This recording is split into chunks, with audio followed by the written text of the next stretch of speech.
Ito po ang magiging topic natin for today. Robin, gumanti kay Matibag. O, ayan na. Matindi talaga to si Robin, ha? Matapang na tao talaga. Ito na, gantihan. Pangalawa, BBM, papalitan. Di umano. O, sino yan? Si Matibag. Pangatlo, senador at media. May bagong labas na fake news. Abangan po ninyo ha, mamaya sasabihin natin. Pang-apat, Lacson. Sumausaw na naman sa away babae. Alam mo, duda na talaga ako dito kay Pinky Lacson. Ang, ano? Ang yung bibig niya ang kuda para sa Trillanes eh. Ano? Parang bunganga ng bakla. Mamaya pag-uusapan natin yan. Ha? Panglima, may hinahabol na balita si BBM sa SONA. Oh, eto maganda 'to, ha. Tingnan po ninyo, kasi July po ang SONA, so kailangan mag-prepare ni Bongbong Marcos anong sasabihin niya. Eto, eto ang mga magiging balita. Bago po tayo magsimula, huwag pong kakalimutan, ako'y nagpapaalala lang, napaka-importante kung ila-like nyo po itong video na ito dahil yan po ay para sa ating algorithm. And huwag nyo rin pong kakalimutan, sana doon sa mga hindi pa po subscriber ng channel na ito, subscribe po kayo. Muli po, hindi na po natin pagtatagalin, dediretso na po tayo agad-agad sa ating topic dahil kay Coach Oli, bida ang balita. Eto po, simulan po natin dito kasi may bali-balita na nagagalit na daw, naiinis na, di umano si Bongbong Marcos dahil sa kabagalan at kapalpakang nangyayari ngayon. Siyempre, yung kanyang mga aso, parang puro tahol, walang kagat.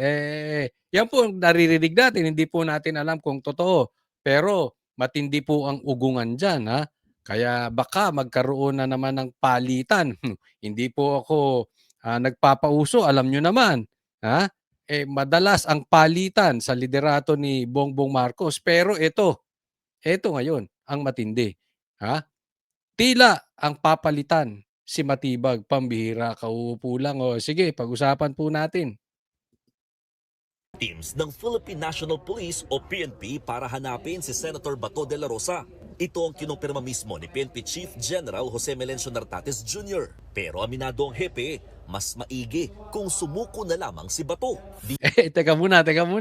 Bakit sa PNP nyo pinapahanap si Bato? Ba't nyo ipahanap kay Matibag? Di ba? Total NBI naman eh. 'Di ba? NBI naman ang pumapalit diyan. Hindi ko po dinidisrespect ang mga NBI kasi maaayos 'yan. Talagang for I don't know for how many years mukhang napakaganda naman ng pamamalakad ng NBI. Ngayon lang talaga parang nagkakaiba. Akalain mo sila yung sumugod sa GSIS. Ang taga-serve ng warrant nila si Trillanes, ang tagahuli. NBI, ba't hindi pulis? Ngayon ibabalik nyo sa pulis. Hindi, ibigay nyo kay Matibag. Ibigay nyo sa NBI. Hindi kaya ni Matibag, no?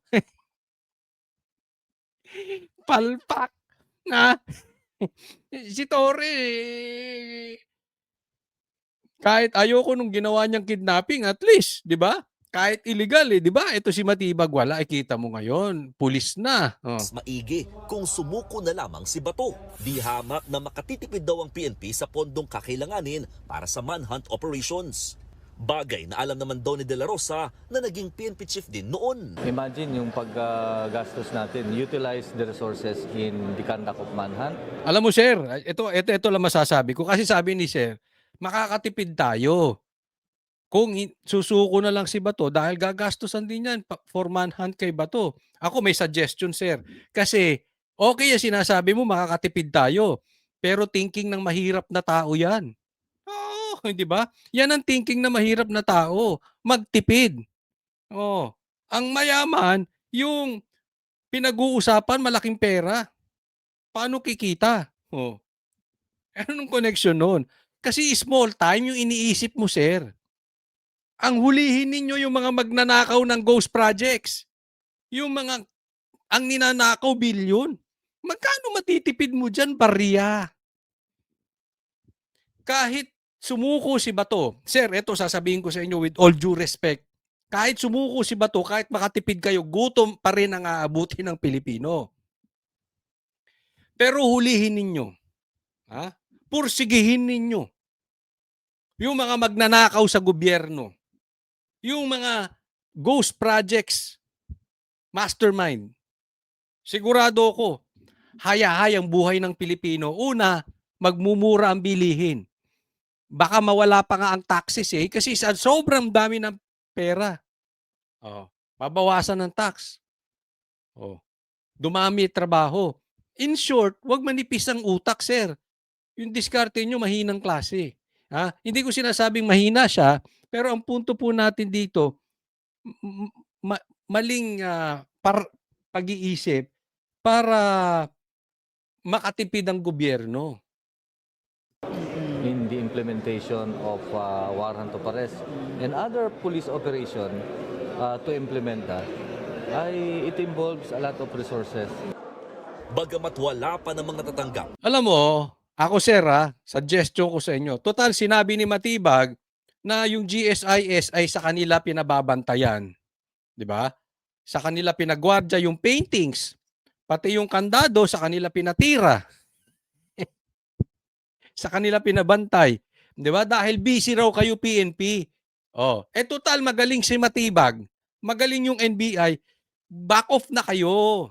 Kaya na ni Matibag yan. Di ba? Kung hindi ako nagkakamali, parang nasasabi ni Matibag,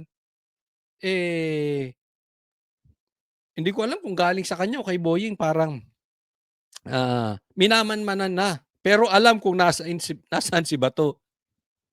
Sabi ko, kalokohan yun. Nakausap ko sila Attorney Torion, sabi. Sabi nila, alam nila kung asan si Bato. Ako nga, hindi ko alam Sabi ko, maniwala ka doon kila Matibag. Paano nila malalaman? Hinuhuli nga nila. Kung alam nila, di hinuli nila. Hindi nila alam, kaya nila hinuhuli. Ngayon, iba naman magpapatulong na sa PNP. Wow, mahinang klase talaga, mahina. na anumang surrender feelers, tiniyak ni Nartates na pwede raw ituloy ni De La Rosa ang lumutang noon na plano nitong pagpapasailalim sa protective custody ng PNP. Seeking protective custody is meaning that is surrender, Odi. Kung by all peaceful means he will surrender, yield himself, di mas maganda. Okay? Para mag-concentrate tayo sa iba pang wanted person. Pinangungunahan ng CID Si Sir Kalokopa, mag-concentrate sa wanted. Mag-concentrate kayo dun sa magnanakaw sa gobyerno. Pang wanted person. Pinangungunahan ng CIDG Directorate for Intelligence ang pagsisilbi na arrest warrant laban kay De La Rosa. Sa ngayon, maingat ang CIDG sa mga inilalabas na impormasyong patungkol sa posibleng kinaroroonan ng senador. We must remember na dati siyang PNP officer. So, I'm sure minutes or even now nanonood siya ng anong ito. Okay. And from my expression, body language, and the way I answer, ano niya po yun, i-interpret niya yun. Understood. He is a good intelligence officer. Nakahanda rin daw tumulong sa pag-aresto si MMDA General Manager Nicolas Torre III na dati ring hepe ng PNP. Part pa rin naman ako ng gobyerno Kaya sa manhunt, in terms of manhunt, pwede talaga kami sumali. Binabantayan namin, malay mo, nagtago sa landfill, nagtago sa estero, Nagtago na naman sa landfill, sa estero. Mahilig talaga to si kasabagay, yung pagmumukha niya panghukay no, si Torre. Mahilig maghukay, naghukay to sa KOJC di ba? Naghukay yan. Naghahanap ng ginto, gustong yumaman. Kung ano-ano hinahanap nito Si pastor daw tumago sa dingding. Kung ano-anong maligno. Ewan ko kung nahawa na siya, kaya niya nakakamukha yung mga maligno Pero eto, seriously that is an insult to Matibag. Kasi, okay, normal, tutulong yung iba. Ang na-assign manghuli kay Bato doon sa Senado, si Matibag. Pero dahil sablay siya, dahil palpak siya, so kailangan tumulong na PNP. Ngayon, Si Torre naman. Ay, yan po ay insulto yan. Kaya, ang sabi-sabi, posible, hindi natin alam kung ito ay totoo, pero yan po ang sabi, ugong-ugong dyan sa loob, baka tatanggalin 'to si Matibag. Baka magaya ito kay Torre na saglit lang nilagay tapos pinalitan ulit. Hindi po tayo nagpapauso niyan, ha. Alam naman natin ugali ni Bongbong Marcos 'yan, 'di ba? Pero dito sa kung tutulong si Torre, ibig sabihin may go signal ni Bongbong Marcos 'yan. And that is an insult to Matibag dahil nga si Torre, nakidnap niya si PRRD. Si Matibag hindi inatasan siyang kidnapin. Si Bato hindi niya makidnap. 'Di ba? So, okay lang magpatulong pero kung magpapatulong ka doon sa isang naging successful sa isang bagay na halos parehas kayo ng assignment, makikita natin yung puso ng presidente, 'di ba? Oo. Kung ako si Matibag, magagalit ako dito. Bakit ka nanghihimasok? Bakit epal ka? Of course, hindi niya sasabihin yung harap-harapan. Kunwari, bati sila. Hindi naman yun parang si Lacson eh. 'Di ba? Na parang binabae. Ah, kung ano-ano sinasabi. Oo, pero sa loob nun, teka muna. Talagang nilalagyan ako nito si Tory, nilalamangan ako Ineepalan na ako nito Ano dyan sa kalsada, ayan, pwede nyo kami maasahan dyan. Nagsasagawa na rin ng manhunt operation ang National Bureau of Investigation. Ayon kay NBI Director Melvin Matibag, may binuo na silang team na nakatutok lamang sa paghahanap kay Senator Bato. Meron na silang team. Galingan mo para mapuri ka ng presidente mo. Galingan mo rin. Teka muna, ako'y nananawagan sa GSIS. Kailan nyo ba pababantayan yung building nyo dyan sa NBI? Okay na po ba? Wala na po bang sigalot dyan sa GSIS? Nang sa ganun ay matimbrihan.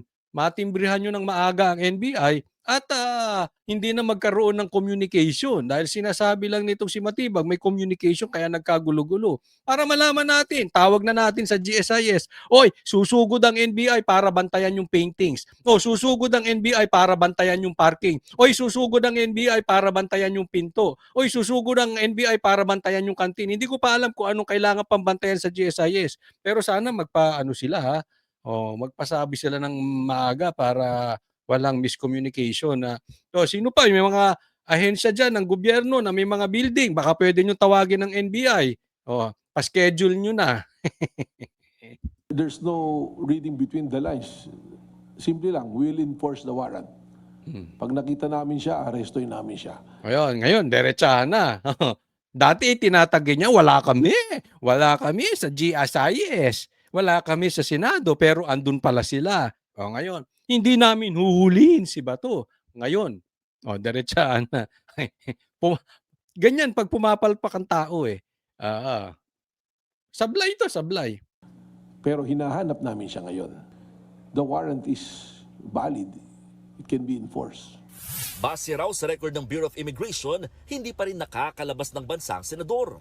Pero hindi nagpapakampante si Matibag dahil napakaraming exit at entry points ng bansa. Iginit naman ni Matibag na hindi raw maaaring magsilbi ng warrant of arrest ang isang legal counsel sa kanilang kliyente. Hindi ko alam kung saan nanggaling yung idea na ibigay mo sa abogado at siya magsiserve.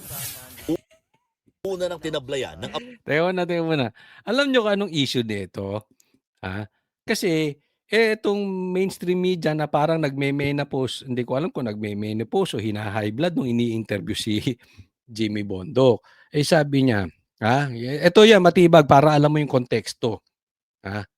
Kasi hindi ka pinapanood mo lang yung kung ano-ano. Ito konteksto niyan. Sabi, paglalabas ang warrant of arrest, 'di ba? Ng Pilipinas, doon posibleng sumuko si Bato. Basta Pilipinas. Ang tanong naman nitong media na parang inaatake sa puso, paano nga isi-serve? Wala na, tumakas na si Bato. Kaya sinabi ni Jimmy Bondoc, sabi niya, ni Attorney Jimmy Bondoc, sabi niya, Kung si Trillanes nga, pwede mag-serve ng warrant. Kami pa kaya? Ikaw naman, para kang hindi abogado, pwede mo naman, ay wala, nawawala yung si Bato, i-serve mo sa abogado. Di ba ganun naman talaga? Oh, kung pinagkatiwalaan nyo nga si Trillanes, hindi nyo mapagkatiwalaan yung mismong abogado, ano ba yan, sheriff si Trillanes? O siya na ang presidente. Ako minsan, duda na ako kay Trillanes, ha? Astang presidente, eh. Pakanaan niya yung ICC na yan. Sir, pero alam naman natin lahat, hindi valid ang warrant. Oo, antayin nyo lang. Ha? Antayin nyo lang ang sagot ng Korte Suprema dyan. Baka ginagapang na. Oo, hindi ko alam. But anyway, antayin natin. Let us give them the benefit of the doubt. Kasi, paano magiging valid? Ano yan, magpapahuli kayo na magpapahuli tapos bigla nyo dadalin sa dahig nang hindi dumaan sa korte natin? Anong tawag dun? Di kidnapping. Ikaw naman, sir. Sa bagay, hindi mo kinaya si Bato. Baka maliliit na tao kaya mo, pero yung mga ganong pulis, baka hindi mo kinaya. Kung saan nanggaling yung idea na ibigay mo sa abogado at siya magsiserve. Una ng tinablayan ng abogado ni Senator Bato na si Attorney Jimmy Bondok. Sa panayam kay News 5 anchor Cheryl Cosim sa One Balita Pilipinas, iginiit din ni Bondok na hindi pa dapat arestuhin ng senador lalo't nakatakda pa sila maghain ng motion for reconsideration. Yung sinasabi nila ngayon na opinion nila, that is not yet controlling. They cannot unilaterally declare the arrest warrant enforceable without it going through the proper scrutiny of the courts. Hindi rin daw katanggap-tanggap na tinatawag na pugante ang senador. Paano po magiging fugitive kung walang kaso? Therefore, pagdating po sa harboring or aiding, abetting, obstruction of justice, paano po malalabag din yon kung wala ngang nilalabag pa yung principal?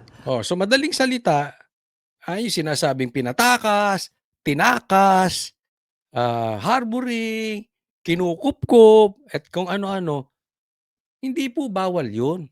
Kasi nga tanong ko sa inyo, meron na bang nilabas na warrant of arrest ang korte natin? Ayun na lang eh. Pag may nilabas at itinago ng kung sino man, ayun, kaso yun. Ang problema, wala eh. Hindi nga sinasubmit ni Matibag yung warrant of arrest kay Cayetano. So, there are no laws being broken here.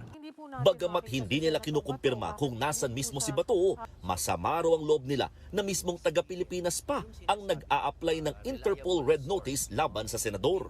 Alam nyo po, mabigat yan, Kasi usually po, ang nag-a-apply niyan yung mga ibang bansa na either kalaban natin or sinusubukang kunin ng ating isang citizen, Sa huli, Alam mo, may punto dito si Attorney Jimmy, Bondok. Parang kinakanlong pa natin, tayo pa ang namimigay ng ating kapwa Pilipino sa ibang bansa. Usually sila mag-a-apply niyan eh. 'Di ba? Tayo hindi. Pinamimigay na, ito na sa'yo na. Ako, ito pakinggan po ninyo mabuti. Lalo ako na-turn off doon sa media. Turn off ako sa media na halatang pro-ICC. Alam nyo, okay, kasi yung mga politiko, hindi ko sinasabing mali, hindi po okay. Pero nauunawaan natin kasi mga politiko yan. Karamihan dyan talagang may pagka-diablo. Ang sarili lang iniisip niyan, ang nasa isip niyan, pera, kapangyarihan. Pera, kapangyarihan. Diyan lang umiikot yan. Pero tayong media, especially mainstream media, tapos pro-ICC ka, mainstream media ka, hindi na ba kayo nahihiya sa inyo?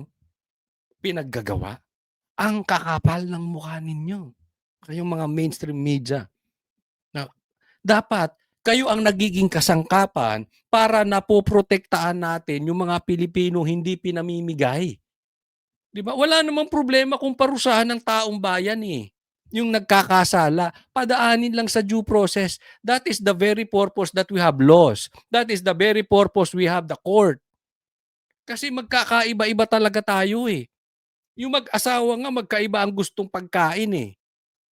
Tayo pa magkakaiba tayo ng side. Kaya nga meron tayong korte so that the court will decide non-politically. Yun po ang purpose nun. Eh kung papabayaan natin yung banyaga, anong klase kayong media? Hindi ba kayo nahihiya sa balat ninyo? Yun po yun eh. Hayaan na natin yung mga vloggers na sa gigilid. Kumikita yun. Kailangan nilang kumita, walang pera yung mga yun eh. So kailangan nilang magpabayad. Pero kayong mainstream media na kinakanlong kayo ng mga oligarch, ang dadami nyo ng pera. Nakisawsaw pa kayo sa kababuyan ng politika. Di ba? Kayo na po humusga. Sino-sino itong mainstream media na pro-ICC? Ilagay nyo dyan sa comment section. Hayaan na natin yung politiko. Talaga mga buwakaw yung mga yan. Buwakaw sila. Dito na lang tayo. Lagay nyo. Anong channel yung mga pro-ICC na media? Isang citizen, no? Sa huli, muling iginiit ng kampo ni De La Rosa na mas maiging litisin na lamang siya rito sa bansa kaysa sa ICC na kinalasan na ng Pilipinas. Okay. Next topic po tayo.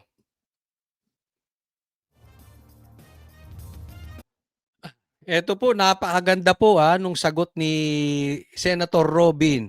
Kung itinakas daw niya si Bato, ang sabi niya, nagkape-kape lang sila. Hindi po yan. No? Pag-usapan po natin kasi meron pong matinding ibig sabihin si Robin Padilla sa kanyang sagot dito. Tingnan po natin. Huling nakita sa Senado si Senador Bato de la Rosa kasama si Senador Robin Padilla habang palabas ng Senate building. Pagkatapos, sumakay ang dalawang senador sa sasakyan ni Padilla. Alam mo, hindi ko maintindihan bakit pa ulit yan. Hindi ko alam kung anong play ng media. Sa totoo lang. Alam mo, ang gusto nitong palabasin, sa aking opinion lang naman, kung laging palalabasin to sa mainstream media, makikita ng tao, ay oo nga, tumakas. Ang dami pa namang Pilipino ngayong bobo. Tumakas. Kasi alam mo yung mga yan nakikinig sa mainstream media kung ano ilang na 'di ba? Hindi nila alam maraming media naman na sabi nga tumanggap ng maleta. Hindi ko maintindihan bakit kailangan paulit-ulitin. Wala po.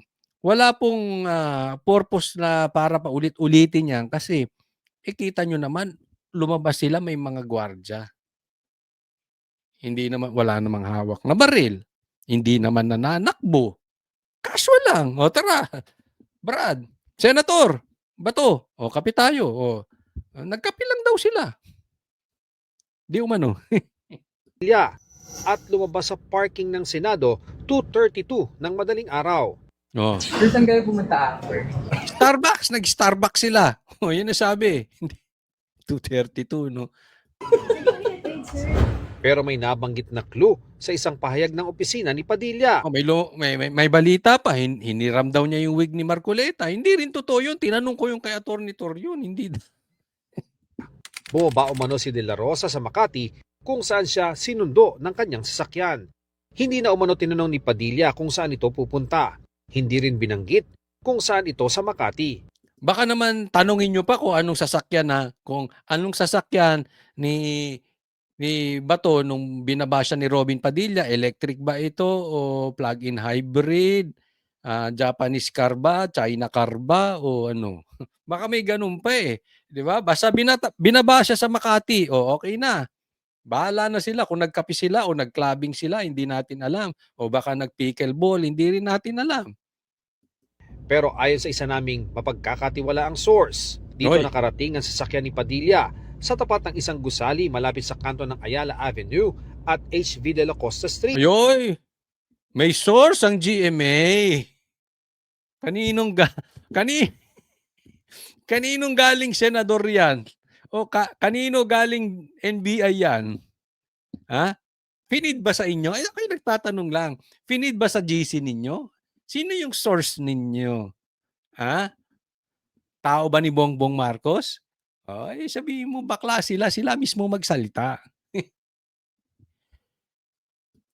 Pero paano umabot sa Makati ang dalawang senador? Nag-drive. Ayon pa rin sa ating source, mula sa Senado ay tinahak muna ng SUV ni Padilla ang Jose Jocno Boulevard papuntang EDSA.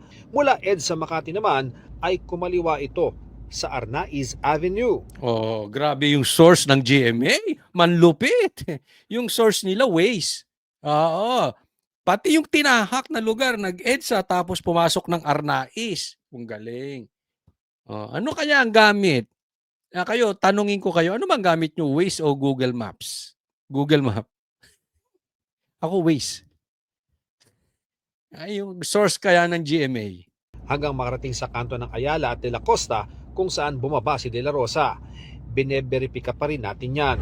Patuloy ang backtracking ng pulisya kung saan na napunta si De La Rosa para maaresto sa bisa ng warrant ng International Criminal Court o ICC bilang co-perpetrator sa kasong Crimes Against Humanity.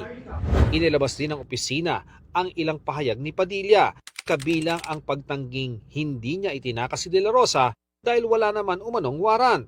Hindi anya siya nakatanggi nang sabihin ni De La Rosa ang sasabay siya, lalo't walang sasakyan si De La Rosa dahil inihatid lang sa Senado ng sasakyan ni Senate President Alan Peter Cayetano. Ian Cruz na Alam mo, ang pagkakasabi dito,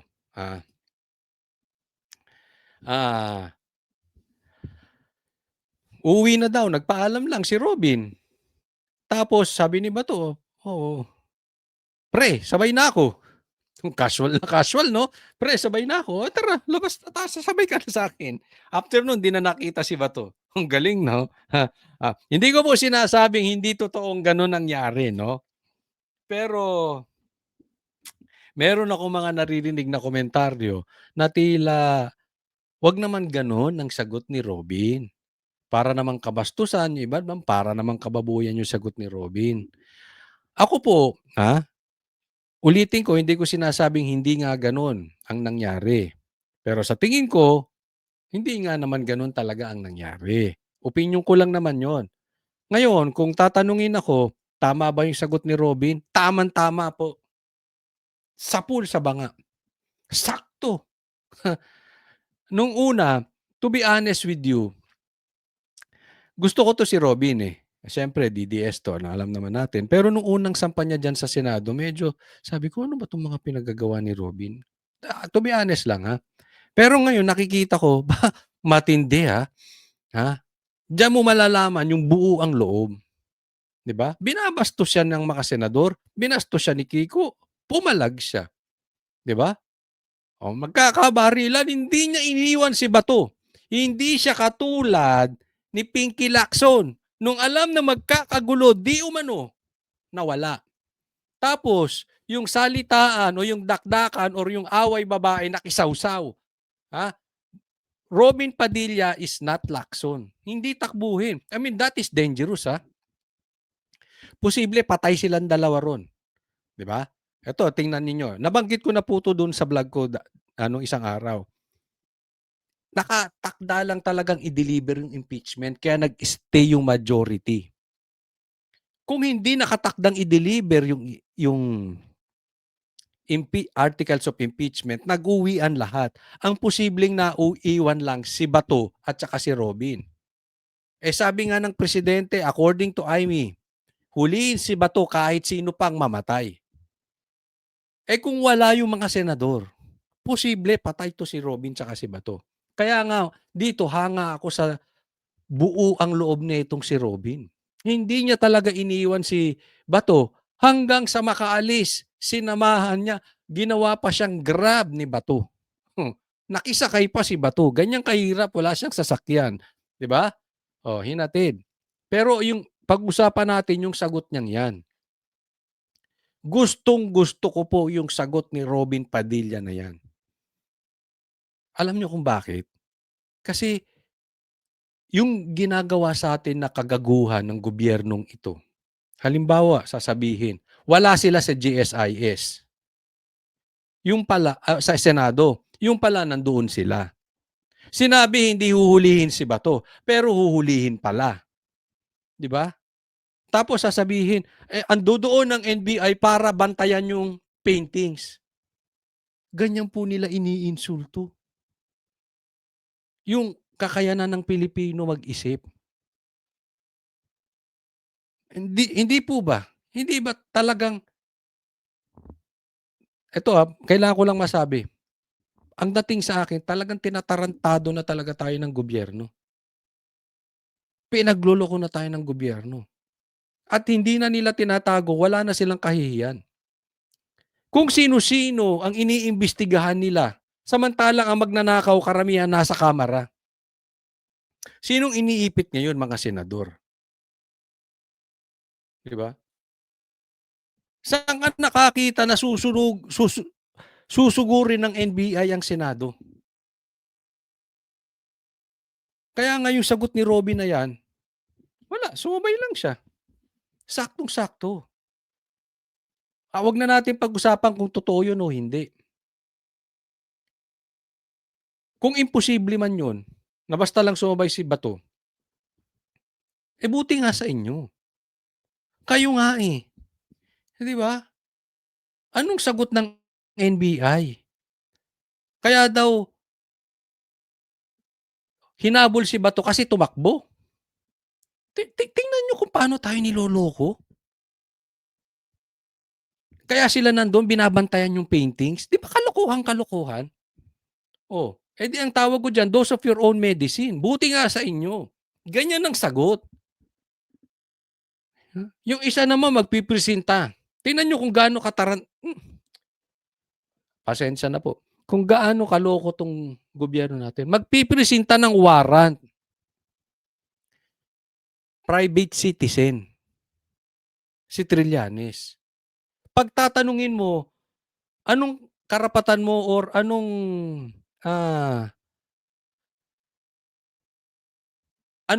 sino nagbigay sa'yo ng karapatan para mag-serve ng warrant? Sinabi ni Bato, ako daw manghuli sa kanya. Kita mo? Kaya nga, tama rin yung sagot ni Marcoleta paano ko sabihin ni Bato, kumain ka ng tae, kakain ka ng tae? Ganyan po kasi gusto nila. Babuyan. Tingnan mo si Claire, as PCO. Ako mailabas lang natin yan. As PCO. Nakakita na ba kayo ng PCO na ganyang katindi o ngayon lang panahon ni Claire? Tingnan nyo ngayon. Anong alam ni Claire? Pagtanungin mo programa ng gobyerno, may nasasabi ba siya? Tanungin mo about Duterte, alam niya pati brief. Ganyan po kalupit yan. Ano ba siya? Tagapagsalita ni Bongbong o tagapagsalita ng Duterte? Kasi lahat na lang ng issue sa Duterte, di ba? So, good job. Para sa akin good job Senator Robin. Balang-balang mo pa sagot diyan sa mga pinagloloko tayo, lalo diyan sa binabantayan. Naging locksmith ang NBI, ewan ko. Next po. Ito pag-usapan natin kasi seemingly nagkaroon ng kuntsabahan. Putok na putok to sa etong balita na to, putok na putok sa media. Pinangunahan to ng media. At saka yung mga vloggers nilang sa gigilid, nilabas pa yan. Yan pa ang main topic. Kasi di ba umiyak si Pia Cayetano dahil wala man lang nakamusta sa kanila. Diba? Isipin mo, sinugod yung opisina ng mga senador. Yung mga bakla dyan, wala naman, ang dadaldal pa. Tapos sabi, hindi man lang nangamusta. Kaya nga naman, lumalabas na planado ito. At yan po ang talagang dinig natin. Planado po yan na merong masamang mangyayari kila Bato.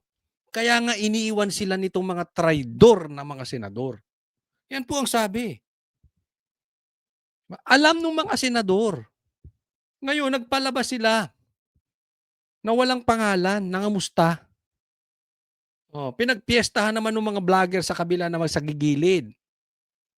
Ngayon, tingnan po natin. Ito po sagot dyan. Tama po tayo. Tama po tayo ng kasi sumagot po ako dun sa Facebook ko. Tama po tayo ng hinala, ganito po ang nangyari kasi out of context. Di ba? Inalis nila. Kasi sabi, hindi! Nangamusta nga kami, ito pa nga yung group chat natin, oh. Kita nyo kung gaano kaloko-loko, di ba? O eto, pakinggan po natin, ha. Ganito ang totoong nangyari. Kasi po, nung nandun ako sa Senate, nabanggit ko na wala man lang nangamusta sa amin. Oh, teka muna. Ikaw, kahit may tugtog, makaka-copyright tayo, Senator, eh. Sige, tuloy natin. Oh, bakit daw? Nagputukan na at feeling namin may barilan na nagganap all over us. And that's not just me, but also our staff, the Senate employees, media. Ano? Nangyari po yung event na yun around 8 o'clock. Nung mag-aalis 10 na, tapos na. Mag-aalis 10 na po yun. If 9, mga 9:45, 9:50. Mga ganon, siguro 8, 10, di ba? O, mga ganon. Tapos na. Kasi ano to eh, napanood yung lahat yan. Lalo na yung mahilig sa politika, ikaw pa senador, hindi mo alam. Napanood to. Di ba? Yung putukan dyan. O, tapos na, wala pa rin nangangamusta. If I'm not mistaken. Medyo umalma na kami kasi wala na putukan, saka na-clear na po yun eh, na-clear na yung area. Sabi ko dun sa mga kasama ko, including Senator Camille Villar, sabi ko, uy, alam ba ng mga kasamahan natin kung ano nangyari dito, yung mga wala dito? Alam ba nila, may message ba sila sa GC natin? Tapos tinignan ni Camille, sabi niya wala. Oh, yun po ang konteksto, naiintindihan nyo na. Sabi, nagtanong si Pia, alam ba nila yung nangyayari? Oh, nag-message ba? Alam na ba nila? Ganito na lang, dagdagan natin. Baka, syempre, mabait to si Pia. O, tige muna, nagbarilan na dito. Yung mga kasamahan nating senador na alam nilang magbabarilan, alam nilang magkakagulo. Nangamusta man lang ba? Oh, nabuhay pa tayo? Na failure sila? Baka masaya pa sila na ay baka malungkot sila na wala man lang nadali. Hindi nagtagumpay si Matibag na nahuli si Bato. Oh, may message kaya sila? Oh, wala. Oh, tingnan natin, may message ba? Sabi ko, ha? Hindi man lang nila tayo kinamusta? So sabi ko, kami, lagay mo dyan. ICYMI, buhay pa po kami. Ayun. So, yan po yung in-explain ko doon sa Facebook ko. Minsan kasi, eto tatandaan po nating mabuti katangian pa ng ibang mainstream media yan. Minsan maglalabas sila nang hindi po muna nila nire-research. Tapos kakargahan pa nung kanilang mga broadcaster, reporter, etc. Ito pa masama. Pag pepiestahan, kaya siyempre views yan. Di ba? O nilabas yung message na yan. O. Nito mga vloggers nila sa gigilid. Hindi naman nagre-research. Sabi ko, titingnan na, hindi ko alam kung totoo yung message na yun or hindi. But, one thing I know yung iyak ni Cayetano is legit na iyak na natakot siya and at the same time ito matindi. Nasaktan siya sa kasamahan niya na for 20 years wala man lang nangamusta kung okay sila.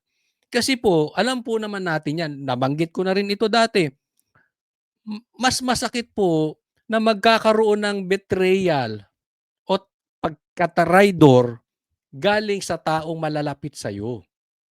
Kaya naunawaan ko yung iyak niya legit. So, hindi yan iiyak ng mali.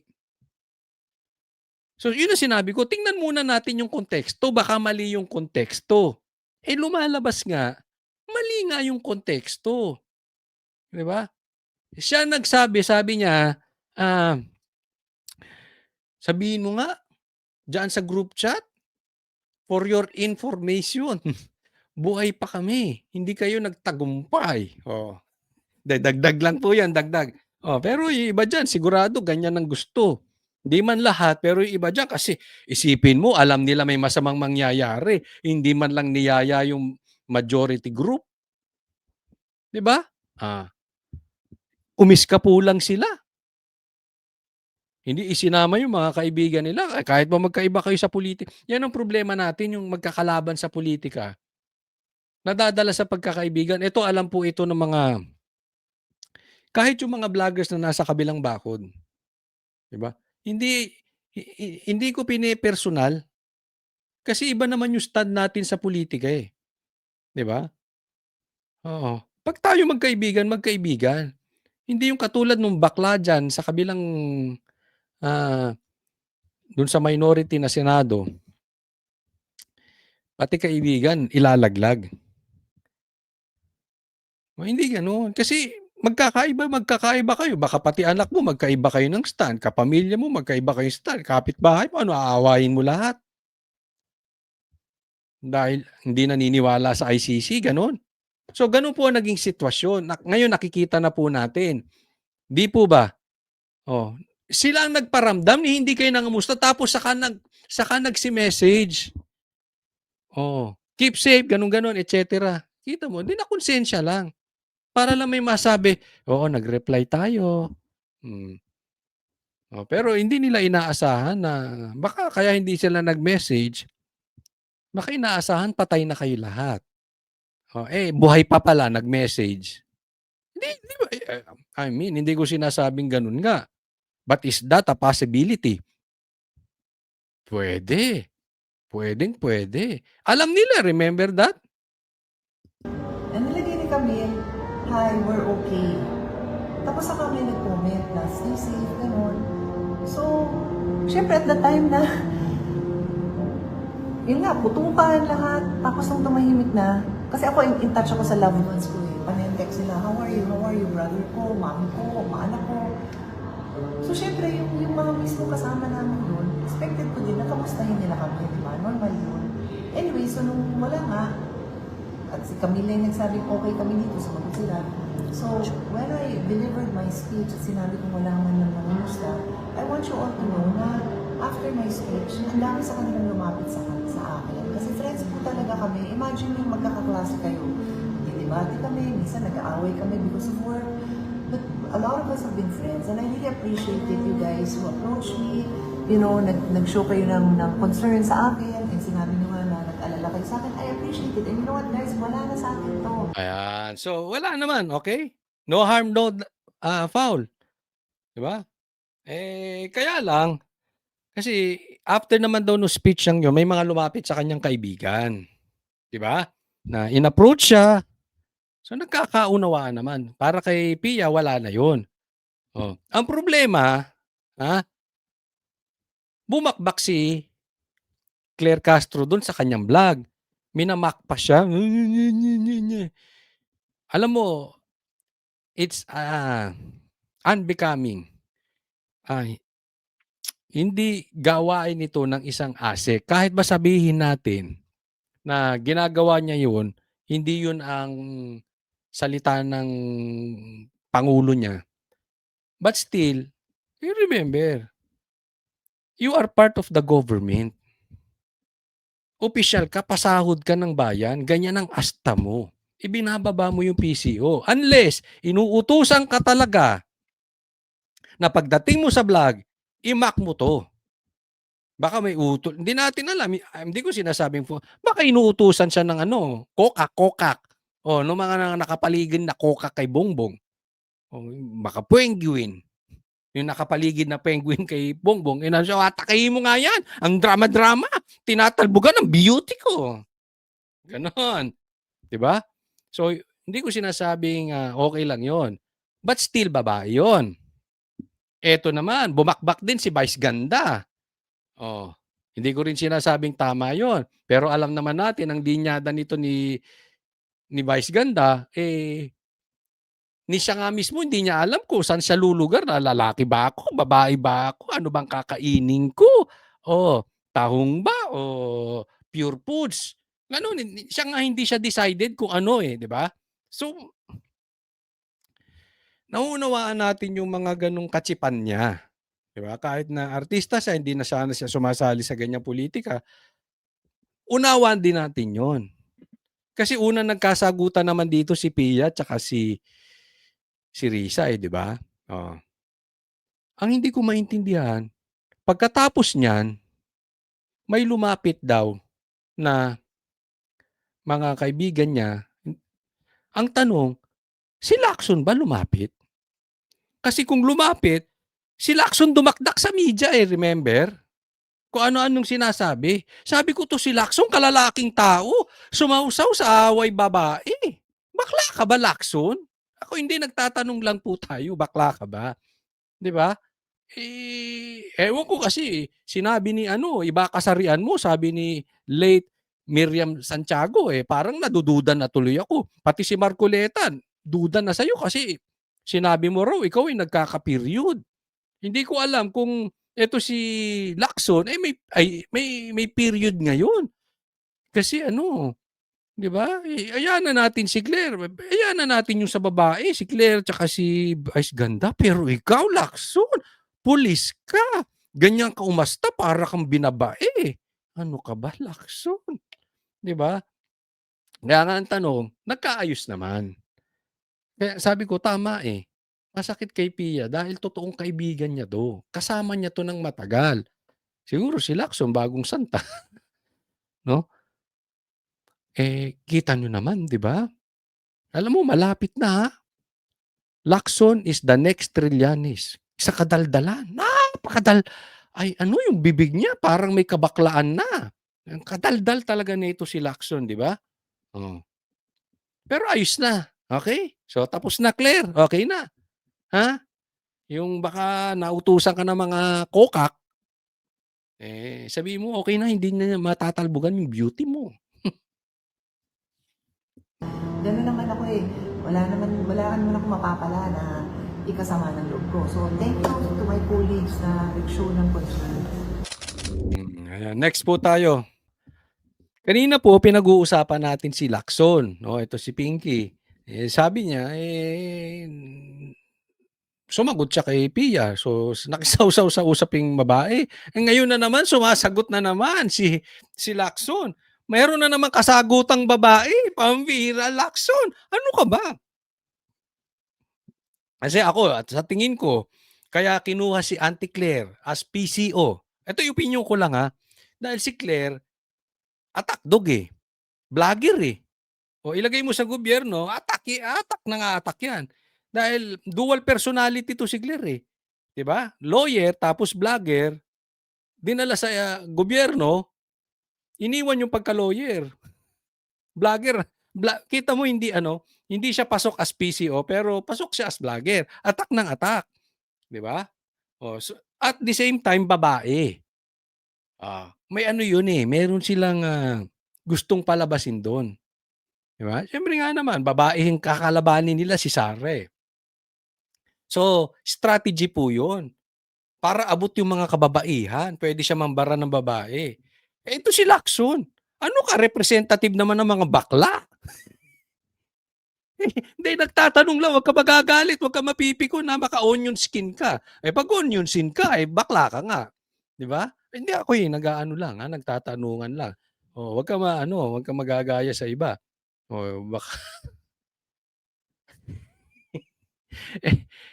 eto naman babae na naman ang kasagutan mo. Hindi ko si Claire nirerepresenta ang kababaihan. Ikaw nirerepresenta si Vice Ganda. Pag-usapan natin 'yan. Nawawala ang langit-ngit ng kudeta sa Senado, lalo na ngayong pugante ng itinuturing si Senator Bato de la Rosa na siyang naging susi para maging Senate President, si Senator Alan Peter Cayetano. Ang 1311 na bilang ng Senado o 13 miyembro ng mayorya at 11 minorya, 12-11 na lang ngayon. Kaya ayon kay Senator Erwin Tulfo, isa lang pong humakbang dyan, tapos ang boxing. Ba't yung sumasagot dyan? Di usapang yan Tulfo. Hindi usapang mag-asawa yan.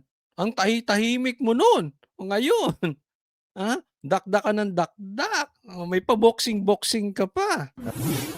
Pero sa isang interview, sinabi ni Senator Amy Marcos na kaya lang naman daw gustong mapalitan ang Senate leadership ay dahil sa itinutulak na charter change sa pamamagitan ng Constitutional Assembly o CONAS. Ibig sabihin, mga nakaupong mambabatas ang hihimay at babago sa konstitusyon. Giit ng senadora gagawin umano yan para walang 2028 elections. Para raw ma-extend ang termino ng kanyang kapatid na si Pangulong Bongbong Marcos. Bumuelta riyan si Senator Ping Lacson. Okay, tingnan muna natin muna. Doon muna tayo kay ano ha. Totoo po 'yan ha. Eto. Inside scoop po ito, inside scoop. At pinag-uusapan na 'tong matindi. Legit po 'yan. Ha? Yan po ang sabi. At kung ako tatanungin nyo, yung nagsasabi sa akin, di pa sumablay yun. Hindi pa po sumablay. Pinag-uusapan yan. Kasi nga, kaya nga daw tumaas yung boto. Di ba? Remember last year yung impeachment ni BP Sara. 200 plus lang. Ito ngayon nasa 250. Mas tumaas pa. Oo. Ano nangyari? Binuking na nga ni Chanco na may bigayan. So, ine-expect natin bumaba. Yan po ang ginabang Kamara. Sabi niya, marami kasi hesitant bumoto sa impeachment kay BP Sara kasi chances are magiging presidente si BP Sara sa 2028. At alam nila, siguro kayo kahit pulahan kayo, kahit kayo pinklawan, alam ninyo na talagang malakas si Sara. Kasi hindi nyo naman gagawin niyang pangingidnap kay PRRD, pangingidnap kay Bato, kung ano-anong ginagawa ninyo, kung alam nyong hindi talaga winnable si Sara. So alam nyong lahat yan. And alam yan ng mga politiko, kahit tanong nyo sa kanila, alam nila malakas si Sara.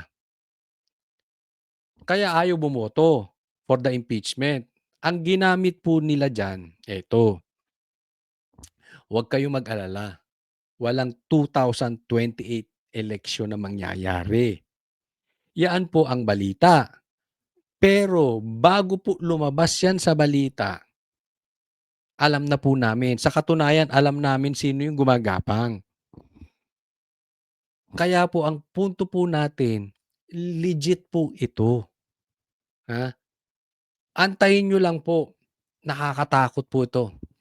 Isipin ninyo, walang eleksyon. Magpapatuloy ang Bongbong Marcos. Con-as, sinong boboto ng Prime Minister?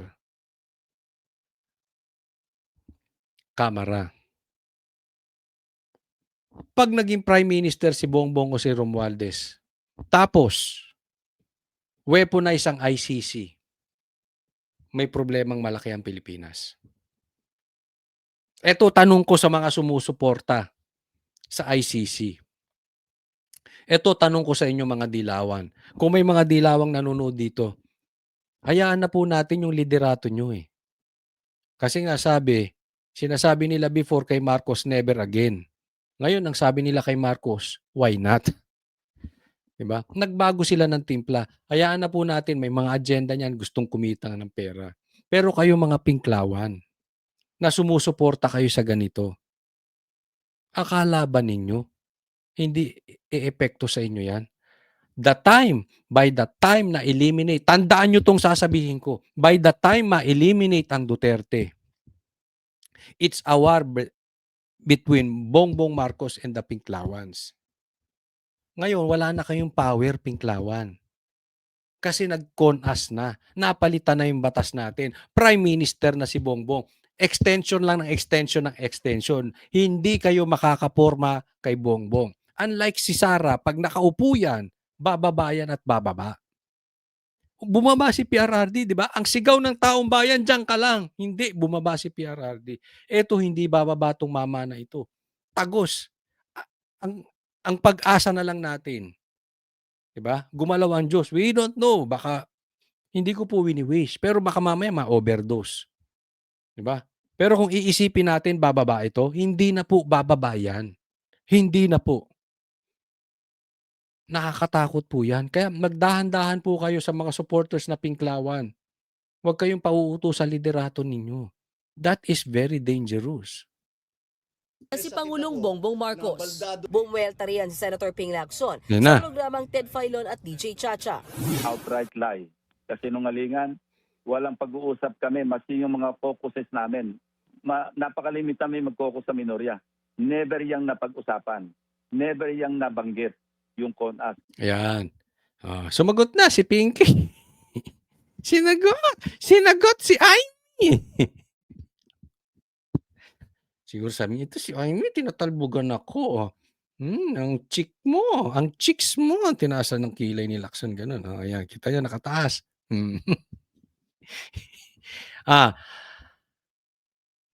Do you expect maniwala Pinipilo sa'yo? Na never nyo napag-usapan yan? Ganyan din ang sinabi ni Matibag. Hindi kami susugod dyan. Hindi kami pupunta sa Senado. Walang NBI sa Senado. You people are all the same. Mas nakakaunawa pa nga si Matibag dahil tuta yun eh.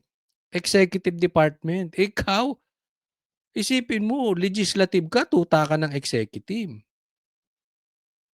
Di ba? Di umano.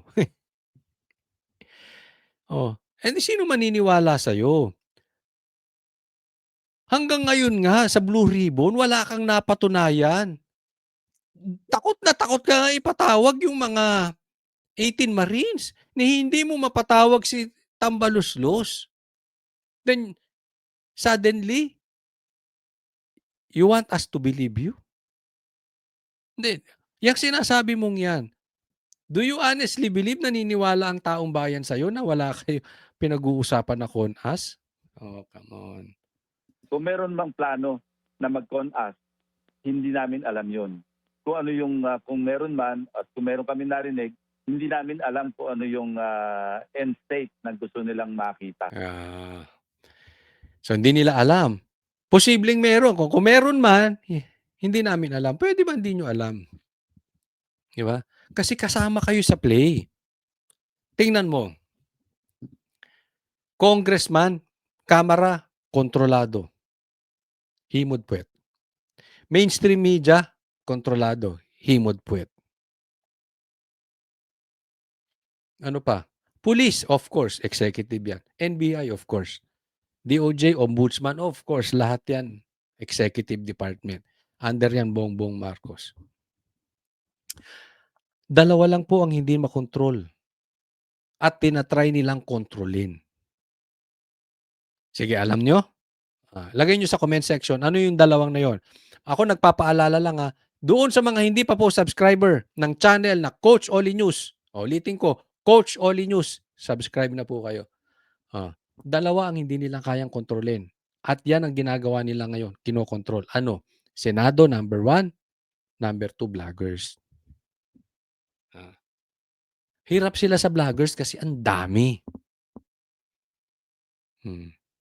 Yung media, iilan lang yan. Bigyan mo lang ng maleta yung 3 malalaki. Di ba? Sa vloggers, hirap sila. Kaya naman, anong tinitira nila ngayon? Vloggers. At saka, Senado.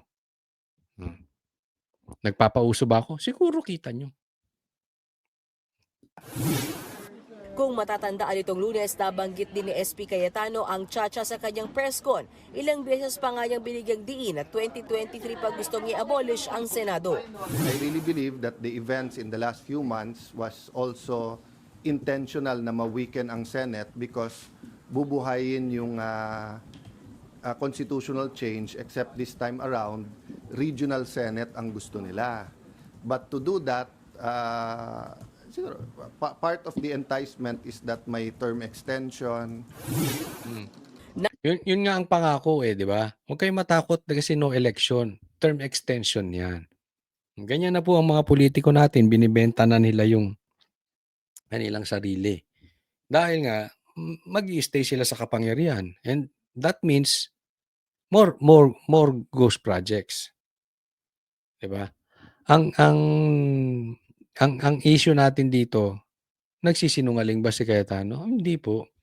Kasi nga, di ba, nung nandito pa si PRRD, sinimulan na yan ni Tambaluslos, yung PI na yan. Sinubukan na nilang gawin yan. Isiniwalat lang ni PRRD et al. 'Di ba? Ang tanungin niyan kay Lacson, Hindi ko alam kung ano yung pinanggagalingan ng kanilang kasi para kaming nangangarap pa na lang lagi ano. Walang ganyan pag-uusap. Ang dominant na tuwing mag-uusap kami, ibalik natin yung dignidad ng Senado. Ayun. Hindi nila alam. Wala kang alam lagi. Wala kang alam. Para kang si Claire. Pagdating sa plano ng gobyerno, wala kang alam. Pero pagdating sa Duterte, may alam. Ganon. Ikaw naman, wala kang alam sa mga plano, wala kang nadidinig. Pero sa mga kasamahan mo dyan sa Senado, ang dami mong nadidinig. Yan ang sinusundan mo. Diba?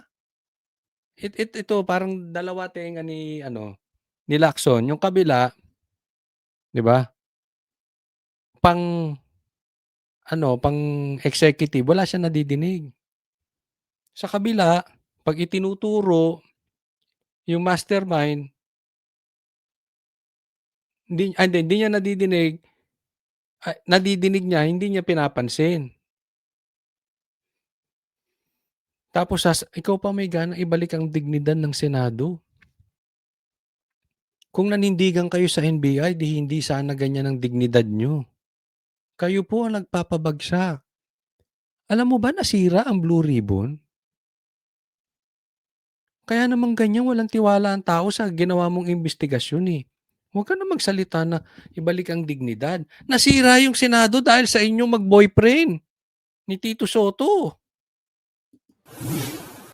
una na ring itinanggi ng Malacanang na pinag-uusapan ng Administrasyong Marcos ang pag-aamyenda ng 1987 Constitution. Sinusubukan pa ng News 5 na kunan ng pahayag sila Senator Amy at SP Cayetano. Alam mo, tinanggi na naman ni Bongbong Marcos. Just like tinanggi niya na may pumasok na barel sa KOJC. Just like na tinanggi niya na hindi siya adik. Just like na tinanggi niya na hindi sila makikipag-cooperate sa ICC. Just like na tinanggi niya na hindi niya papapasukin ng EDCA. Alam mo, sobrang naive mo na, sobrang tanga mo na kung naniniwala ka ba sa mga statement ni Bongbong Marcos na ganyan. Next po. Ito po pag-usapan natin na ito po yung sinasabi natin na plano. Ito yung hinahabol na balita ni Bongbong Marcos para sa SONA. Tingnan nyo, ano ang proyekto ni Bongbong Marcos sa SONA? Wala. Meron ba siyang naitayong infrastructure? Wala. Bumababa presyo ng gasolina? Hindi. Bumababa ang presyo ng bilihin? Hindi. Dumami ba ang trabaho? Hindi nga. Sa katunayan, ang laki na inflation natin ngayon, 7%. Ang laki po nun, ha? Tapos, ano ipapakita mo ron? Nung nakaraang pinagmalaki mo, huhulihin mo yung flood control. Hanggang ngayon, wala kang nahuhuli. Kaya ito yung balitang hinahabol. Dati ng issue kay Senador Rodante Marcoleta ang pagtanggap niya ng pera mula sa 3 donor noong isang taon na hindi niya idineklara sa kanyang Statement of Contributions and Expenses. Lusot siya sa Commission on Elections dahil nabago na raw ang batas at hindi na raw ito isang election offense. Ang katwiran pa ni Marcoleta, natanggap niya ang pera bago pa ang simula ng campaign period. Pero ngayon, basehan na ito ng isang criminal complaint. Ang isyong yan ng pagtanggap ni Senador Marcoleta ng milyong-milyong pera ang nakitang basehan ng ombudsman para sa reklamong plunder. Sa order na eksklusibong nakuha ng GMA News mula sa isang source, pinasasagot ng ombudsman si Marcoleta sa reklamong inihain ng Field Investigation Bureau ng Ombudsman. Sa investigasyon kasi nito, nakitang habang nakaupo bilang kongresista, tumanggap si Marcoleta ng 75 million pesos noong January 2025. Batay ito sa pag-amin mismo ni Marcoleta sa investigasyon noon ng COMELEC. Lumabas din ito sa donor staff. Etong issue dyan, tumanggap daw ng 75 million si Marcoleta. Ang sagot naman ni Marcoleta, hindi naman yun during the election pa, kaya hindi niya na-deklara. No? Tapos pinasasagot siya ng ombudsman. Hindi ko pa alam kung ano talaga ang totoong konteksto nito, abangan lang natin. Pero ito lang nakakapagtaka. Alam natin na si Marcoleta ay talaga magagamit, bagamat hindi na siya ang Blue Ribbon chairman, talagang magpa-participate ito, 'no? So, ginagamit na naman ito na pananakot. Alam naman natin style na nila 'to, eh. Pagpalagay natin tumanggap nga siya ng 75 million, I don't know, antayin natin ang sagot niya kung totoo yun or hindi. Pero kahit 75 million naman, 'wag nga tayong maglokohan na malaki yun, 'di ba? Sa aming ordinaryong Pilipino malaki yun. Pero sa mga pulitiko mas malaki pa ang tinatanggap diyan. Si Bongbong Marcos ilan kaya natanggap niyan? 'Wag nga tayong maglokohan.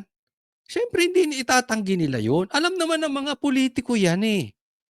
Alam naman lahat ng mga pulitiko may natatanggap yan. Pati nga kaya nga yung iba gustong tumakbo kahit alam nilang matatalo kasi meron sila at meron at meron at meron silang matatanggap na pera. Hmm. So hindi ko sinasabing tama po ito, pero bakit ina-isolate nyo? Sinubukan nyo bang silipin si Tambaluslos? Sinubok nyo bang silipin ang Tingog? Sinubok nyo bang silipin si Sandro? Bakit? Sa tingin mo walang tinanggap? Sila Lacson tsaka sila ewan ko lang, hindi naman sa nagbibintang tayo pero masyado namang coincidence. Alam mo itong pag-iimbestiga niyo sa mga, naikakabit sa mga DDS na coincidence, parang yung coincidence ng NBI na nagkataon na meron silang binabantayan sa GSIS na naandun si Bato. Gano'n pong kalokohan. Tax returns na isinimite ni Marcoleta sa COMELEC. Batay sa investigasyon, hindi niya umano idineklara ang cash sa kanyang Statement of Assets, Liabilities and Net Worth para sa taong 2025. Ayon sa mga investigador ng Ombudsman, kahit daw hindi election offense, ang pagtanggap niya ng pera maaaring mauwi pa rin sa pananagutang kriminal at administratibo.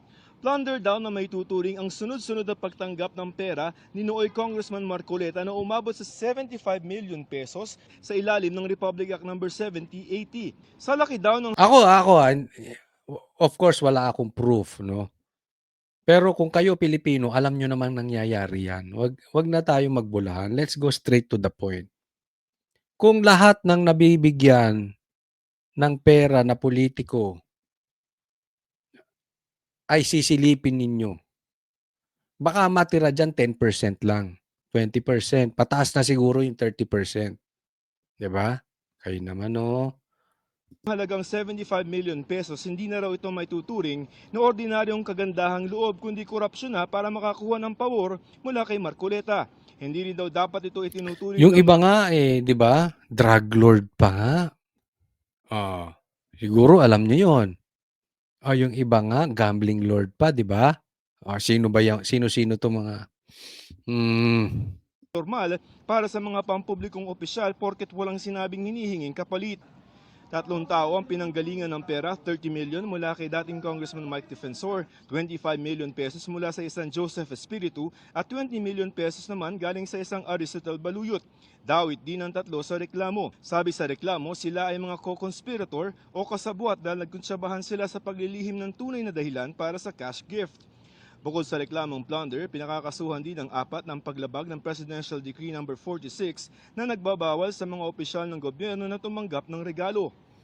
Si Ito pa, ito tingnan natin, tapusin na natin diyan. Meron pa akong next, eh. Kasi hindi lang naman 'yan, eh. Ito pa, bukod kay Marcoleta, ang hinahabol sa SONA yung demanda kay Cheese at saka dito kay Bong Revilla. Alam naman natin si Cheese, ito yung nag-forthwith kaya napigilan yung pag-awat nitong plano nilang maitim kay BP Sara. Ito naman kay Bong Revilla, hindi naman po lingid sa atin na talagang magkaibigan si Bong Revilla at saka si BP Sara. Hindi rin naman lingid sa atin, kung merong pinakamalakas at kung merong kilala na apelyido sa Cavite, Revilla po 'yun. At alam naman natin kung sinong tangganin nila, 'di ba? Sino nagpapahuli? Ombudsman, well, sa akin lang 'yun, 'no? Pero obviously, bakit eto na naman, 'di ba? 'Yan yung pinipilit nila ng O isusunod nila, tingnan nyo, si Villanueva, tsaka si Jinggoy, pag hindi babaligtad. No, kaya po suportahan natin. Ito po ay hindi tayo kumakampi sa mga senador na ito, pero ako po ay muling nananawagan na huwag tayong papaloko sa ginagawa nitong ombudsman. Isipin mo, sumugod ang mga NBI doon sa lugar ng Senado. Sino sinuspindi ng ombudsman? 'Di ba? Oh, yung Sergeant at Arms. Pero yung NBI, na sila ang wala sa lugar nila, sumugod armado, nagpaputok, hindi sinuspindi. Tingnan niyo yung pag-iisip ng ombudsman.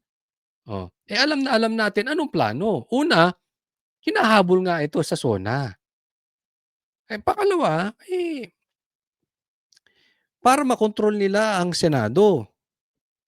'Di ba? Tapos, siyempre, again, sa SONA, para may masabi na meron silang pinakulong. Kaya nga, yung sinasabi ko, napakulong nyo nga si Bong Revilla. So, ibig sabihin may hustisya sa Pilipinas. Bakit tayo umaasa sa ICC? In the first place, hindi ako naniniwala na may pagkakasala ito si Bong Revilla dahil kahit yung si Bernardo, kung sino-sino tinuturo niyan eh. Nagsimula po yan kay Bernardo. Sino bang pinagtuturo niya si Bernardo? Puro. May tinuro ba yan sa kamera? Tapos paiba-iba yan. Pati sila Chis itinuro. Bakit yung si Bernardo pinapaniwalaan nyo, hindi nyo paniwalaan etong 18 Marines? Ba't hindi nyo paniwalaan si Saldico? Namimili kayo ng papaniwalaan eh. Samantalang yung mga tao ni Bernardo nagkakabuhol-buhol na ng sinasabi sa korte. 'Di ba? Alam mo yung pagkabayas nitong gobyerno natin. Natanggap na ng Sandigan Bayan 3rd Division ang pinasapina nitong mga dokumento na nagpapakita ng mga mambabatas na may request sa Department of Public Works and Highways na mapondohan ng mga proyekto. Ang naturang dokumento ay selyado. Ito'y kasunod na rin ng kautusan ng Korte. Iniutos ng Korte kay Engineer Gerard Longoria, Section Chief ng Programming Division ng DPWH, na dalhin ng mga naturang mga dokumento. Ito'y kaugnay na naging testimonya niya sa pagdinig ng Korte sa kasong malversation kaugnay ng umano'y Ghost Flood Control Project sa Pandi, Bulacan kung saan umano'y sangkot si dating Senador Bong Revilla. Katulad nyo kay Bong Revilla. Pero yung sinasabing nag-abot ng pera kay Bong Revilla, wala silang personal knowledge.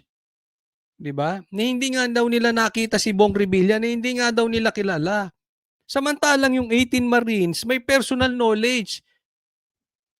Sila mismo nagdi-deliver, nakikita nila yung pinagdi-deliveran. Not once, not twice, not thrice. Ang dami nilang pinagdi-deliveran sa loob ng 2-3 taon. Naiintindihan po natin.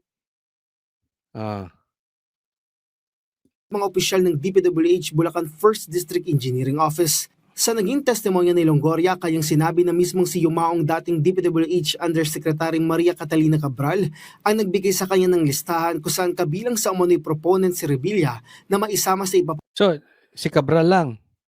Kay Cabral lang. Yun daw patay na. Paano pa sasagot yun? Kahit ibintang mo kay Cabral, sinabi ni Cabral na pinatay ni Duterte si Jose Rizal. May tatanggi pa ba ni Cabral yun? 'Di ba? Naglabas naman si 'Di ba? Bakit hindi naman ito inaano ni 'di ba si Lebiste? Hindi naman inaano ni Lebiste to 'di ba siya ang binigyan ng Cabral Files? Dati hindi nirerespeto. Ang point po dito, namimili sila. Pasang erata ng kagawaran sa Kongreso. Pinasasagutan ng Office of the Ombudsman si dating Senate President Chis Escudero kaugnay ng pagkakasangkot nito. Ito naman si Chis. Sa issue ng flood control project. Ayon kay Assistant Ombudsman. Isipin mo yung kay Marcoleta halatang halata, di ba? Kay Chis. Sunod-sunod na yan kay Bong Revilla. Kaya nga sinimulan lang kay Bong testing ground. Si Bong Revilla, naniniwala ako panalo pa ngayon. Nilaglag yan ni Bongbong Marcos. Pag tiningnan mo yung galaw nila, hindi mo maitatanggi kung bukas lang ang isip mo. ano talaga, ang hirap talaga ng galaw ng maleta. project.